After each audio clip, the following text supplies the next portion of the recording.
Bonjour Stéphanie Loire. Bonjour Philippe Vandel. Bruno Donnet, bonjour. Bonjour Philippe.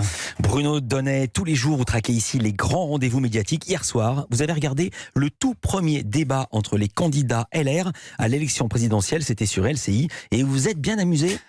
Attendez Philippe, je crois que vous avez trompé de lancement. Vous avez dû reprendre celui d'hier quand je vous ai parlé d'une ambition intime sur M6. C'est vrai. Parce que hier soir, je vous garantis qu'il s'est strictement rien passé de surprenant. Je vous raconte. En fait, je crois que le principal problème de ce débat tient à une difficulté que Ruth Elkrief a d'ailleurs parfaitement soulignée dès l'entrée en matière. C'est un tournant dans cette élection et nous espérons obtenir du coup des précisions et des échanges intéressants, de la pédagogie pour vos électeurs, mais aussi pour tous les Français. Voilà, le débat était organisé pour tous les Français. Seulement voilà, les candidats LR n'avaient qu'une seule idée en tête, séduire les électeurs républicains. Pas tous les Français, pas même les Français de droite, non, uniquement ceux qui ont la carte du parti, sont environ 100 000, et qui seront donc les seuls à pouvoir voter début décembre pour les départager. Du coup, tout fut extrêmement convenu et très radical. L'ensemble des candidats a eu à cœur de nous montrer que président, il serait ferme, très ferme sur la sécurité. Éric Ciotti l'a fait. Premier déplacement, la cité des Flamands à Marseille. Pourquoi ? Vous avez vu cette barrière qui a été posée par des dealers ? Quasiment dans les mêmes termes que Xavier Bertrand. Je me rendrai avec mon ministre de l'Intérieur dans les quartiers nord de Marseille.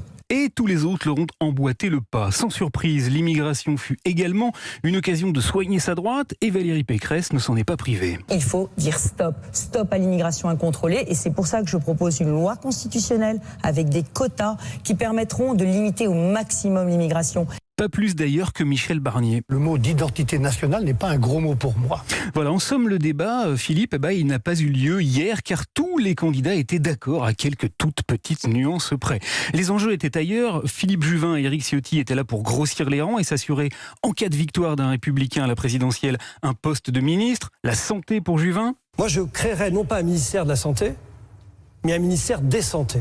Et l'Intérieur. Parce que la santé, c'est évidemment l'hôpital, c'est évidemment la médecine de ville, c'est évidemment les EHPAD, mais c'est aussi l'air que vous respirez, l'alimentation que vous mangez, la santé animale. Voilà, c'est un peu long.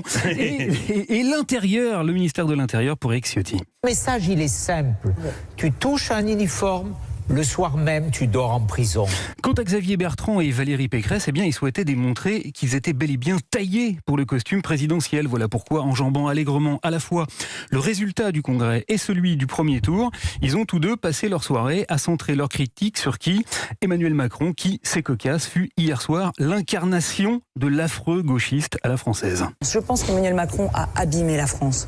Je pense qu'il a créé le clientélisme présidentiel, qu'il a cramé la caisse. Vous entendez le silence assourdissant du président de la République sur cette question ?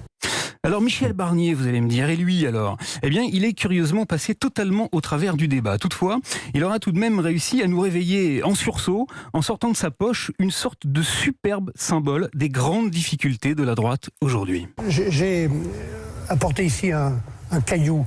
Un caillou, Philippe. Qui a une histoire qui m'a beaucoup touché. Non, un caillou, Philippe, comme celui qui est méchamment planté au fond de la chaussure des Républicains et qui porte un petit nom, l'absence de leader charismatique. C'est un problème politique, bien sûr, mais l'émission d'hier en fut la cruelle illustration médiatique.